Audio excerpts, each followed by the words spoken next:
All sentient beings deserve a life free from the constant threat and fear of predation. Doesn't matter which species the predator belongs to. Predation abolition is the inevitable conclusion of total liberation. Bioconservatives, that's a funny term, are seething at this, love it. Point is to modify ecology and not needing predation between sentient beings in the first place. And no, nobody is saying this will be easier, can be accomplished tomorrow. This person sure did make quite a tweet thread. My God. They're right, by the way.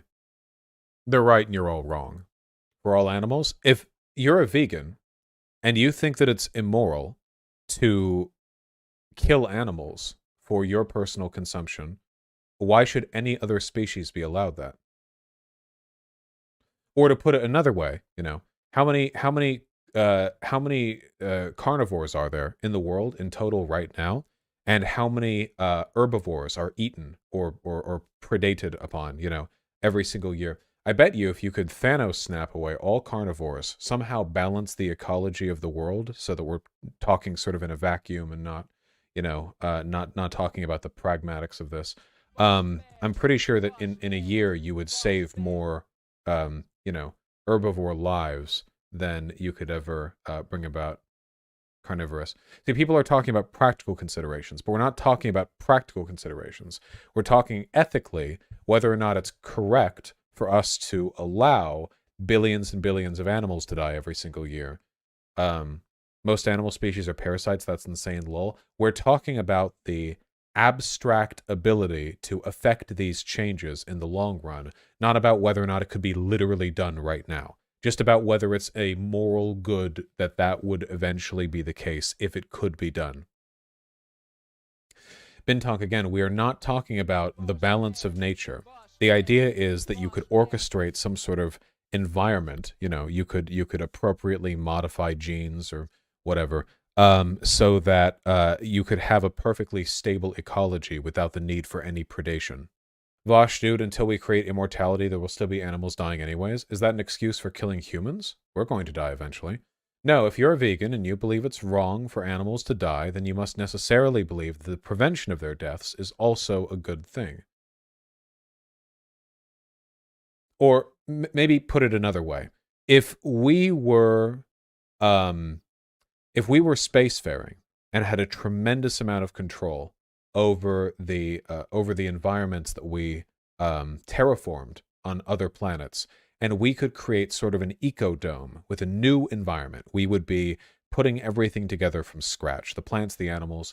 Would it be more moral to construct an environment with no predation whatsoever, that would just have plants and herbivores, than it would be to have an environment where there are also carnivores feasting upon the herbivores and such? And my answer to that would be yes. I think that if you had to choose between those two, if you had the ability to choose, yeah, one in which there are only herbivores and plants would be significantly more peaceful and better, I think. So if you can accept that, then you can talk about, adjacent issues. Can plants suffer? I don't think plants can suffer. No. Overpopulation killing all plant life? Like I said, it would be a stable environment. We're just talking about the idea that you could somehow construct the things in order for it to be a sustainable environment. No, it would never be stable. Okay, you guys are really, really failing to understand the scope of the question here. If we're talking about creating a new environment from the beginning, you could gene edit these herbivores to not overpopulate their environment. You could literally have them emit pheromones to not continue to produce children if there are already enough of them within a given area. We're not talking about, we're talking about totally abstract. What's the point if this is so far from reality? Because it applies to other meaningful questions. Because there are applications of this question that work in the real world. First of all, ethical questions are worth consideration, whether or not they're,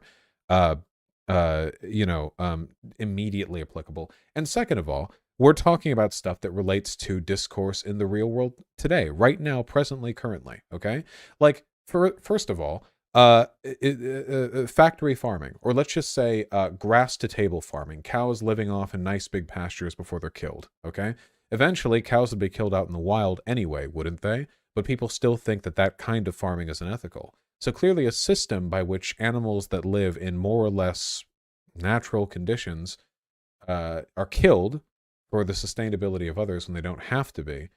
Can we not separate them and feed the predators lab-grown meat? Sure, that would be good too. Yeah, if you could, maybe you could have an environment where you've got herbivores that are inedible to carnivores, maybe some sort of toxin, and there's like lab-grown meat. But then it wouldn't be fully sustainable, because if you're lab-growing meat to throw in there, then they're pets and you're feeding them, So at that point it's a little bit different, I think. Vaush, plants do suffer. Simply look at grass. That smell of cut grass. This is how they express pain. Do some ducking research on this before you open your mouth. There were like 20 typos in this sentence, so I'm going to assume that it's a joke, and I'm not gonna respond. Vaush, what makes murder objectively immoral, especially with human overpopulation? This is what I get for talking about ethics for more than 20 minutes in a row. Vaush, but if we're creating our own planet, what would be the utility in creating the herbivores? Why not just create the plants? That would reduce suffering further, since painful deaths won't be a thing. Well, by that, I think, to me, at least, is a, what would you call it? That's an anti-natalist take. If you think that it's morally wrong to create and introduce animal life to the world because, life entails suffering, then that's an argument against our existence as well. Herbivores are really efficient pollinators for plants. Well, herbivores are the ones that do the real work. I mean, plants and their business, fungi and what have you, they're the most efficient conduits for using energy and resources and turning it into biological material. And then herbivores are a tenth as efficient or something, They'll eat the biological material, the mushrooms, the grass, the flowers, and they'll be a little rabbit or whatever, But carnivores are a scale less efficient than that, because they only eat, the herbivores. Now, eating the plants, I don't think that causes any suffering, but well. Look, nothing. Never mind. Listen, if you think about stuff like this for too long, I feel like you just sit in place and you concentrate, and you can like hear in your mind the screams of the thousands of animals that die every single second, or all the cute bunny rabbits in forests and, meadows that get like gored by an eagle and then just lay there like dying, and that like they got to live for 6 months, then they're dead.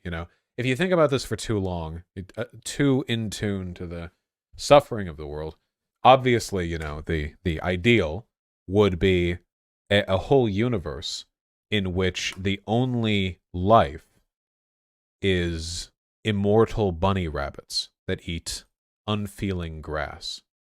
That would be, I mean, obviously that would be the optimal configuration for any kind of, galactic, that would be utopia. Yeah, of course, they'd be immortal. They'd be very happy. Maybe you could have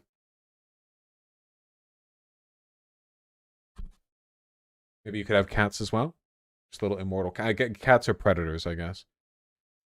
Maybe there would just be kibble everywhere that they would eat. No, that wouldn't work. Cats kill for fun. Kibble is bad for cats. Give them meat. We do give them meat, but we also give them kibble. Every day when you're walking down the street, everybody that you meet has an original point of